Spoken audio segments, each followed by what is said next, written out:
Hello दोस्तों, सुहाना modern classes में आपका स्वागत है। आज हमारा टॉपिक हमारे देश के नेताजी सुभाष चंद्र बोस की जीवनी है, क्योंकि आज हम उन्हीं के 125वीं जयंती मनाने जा रहे हैं नेताजी सुभाष चंद्र बोस की। वीडियो को शुरू से लास्ट तक देखते रहिए और उसमें जो त्रुटियां होंगी कमेंट में जरूर हमें बताएं। आइए ध्यान देते हैं नेताजी सुभाष चंद्र बोस की जीवनी। सुभाष चंद्र बोस, इन्हें नेताजी के नाम से जाना जाता है। इनका जन्म 23 जनवरी 1897 ईस्वी को हुआ था, जो कि कटक में हुआ था। उड़ीसा की पुरानी राजधानी, पुराना जो नाम होता है वो जो उसका पहले नाम था कटक था। तो नेताजी का जन्म, सुभाष चंद्र बोस का जन्म 23 जनवरी 1948 ईस्वी को कटक में हुआ था। इन्हीं के जन्मदिन पर पराक्रम दिवस भी मनाया जाता है, अर्थात पराक्रम दिवस 23 जनवरी को मनाया जाता है। नेताजी के गुरु सुभाष चंद्र बोस के गुरु जी का नाम चित्तरंजन दास था। ICS, इसका अर्थ होता है भारतीय सिविल सेवा। इसे स्पेलिंग में कहते हैं ICS।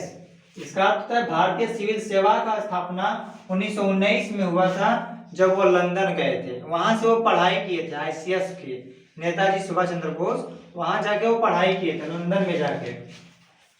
स्वराज पार्टी के समाचार पत्र का संपादन 1921 ईस्वी में सुभाष चंद्र बोस ने ही किया था। स्वराज पार्टी के समाचार पत्र का संपादन है 1921 ईस्वी में सुभाष चंद्र बोस ने किया था।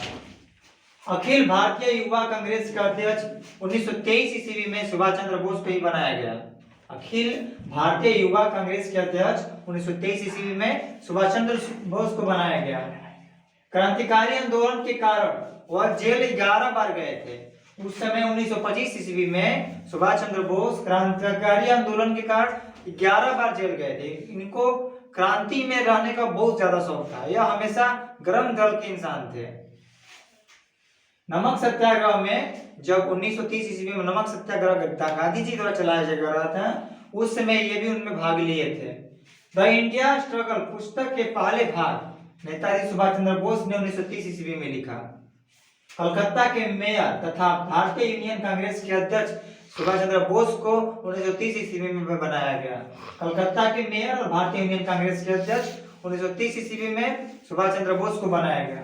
हरिपुरा में भारतीय राष्ट्रीय कांग्रेस के अध्यक्ष सुभाष चंद्र बोस को 1938 ईस्वी में बनाया गया।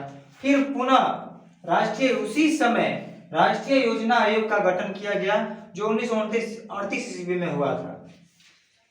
त्रिपुरी पट्टाभी, त्रिपुरा यानी त्रिपुरा एक जगह का नाम है, जहां पे पट्टाभी सीता को हराकर सुभाष चंद्र बोस ने कांग्रेस के अध्यक्ष 1939 में चुने गए थे। ऑल इंडिया फॉरवर्ड ब्लॉक का गठन 1939 ईस्वी में सुभाष चंद्र बोस ने ही किया था।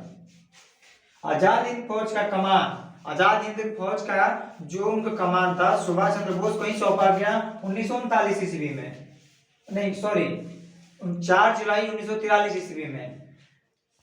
तुम मुझे खून दो, मैं तुम्हें आजादी दूंगा, ऐसी बात सुभाष चंद्र बोस ने ही कहा था। जय हिंद का नारा सुभाष चंद्र बोस ने ही दिया था। दिल्ली चलो का नारा भी सुभाष चंद्र बोस ने ही दिया था। भारतीय राष्ट्रीय सेना का गठन 21 अक्टूबर 1943 ईस्वी को सुभाष चंद्र बोस द्वारा ही किया गया था।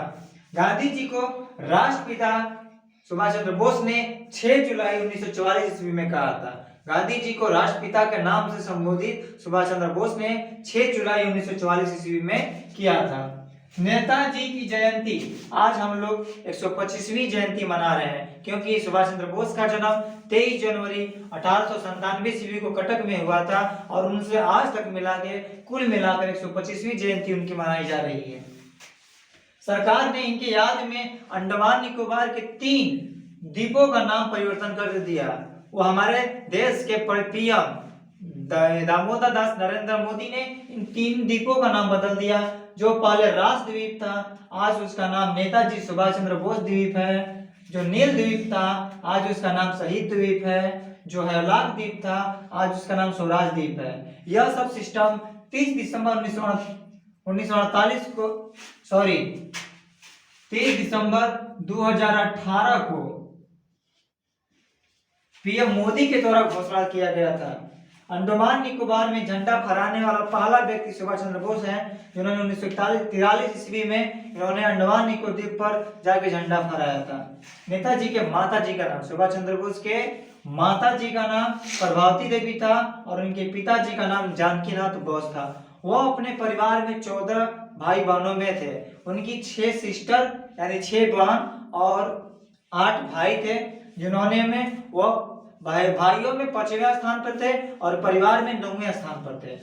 इनकी मौत 18 अगस्त 1945 ईस्वी को टोक्यो जाते समय ताइवान के पास नेताजी के मौत हवाई जहाज से विमान से गिरने की वजह से होगा, जिसका आज तक भी कोई पता नहीं है कि वह जिंदा है या नहीं। लेकिन कथा के अनुसार माना जाता है कि उनका मौत 18 अगस्त 1945 ईस्वी को हवाई विमान से गिर के हुआ। आज तक उनका शव नहीं मिला। शव का मतलब होता है आज तक उनकी अभी तक उनकी अस्थियां नहीं मिली कि वो कहाँ है, किधर है, कैसे हैं, नहीं है। परंतु सामाजिक तौर पर माना गया है कि 18 अगस्त 1945 ईस्वी को टोक्यो जाते समय ताइवान के पास नेताजी सुभाष चंद्र बोस की मृत्यु हो गई। वीडियो अच्छी लगती है तो लाइक, कमेंट और सब्सक्राइब जरूर करें। जहां त्रुटि हो हमें जरूर बताएं। धन्यवाद।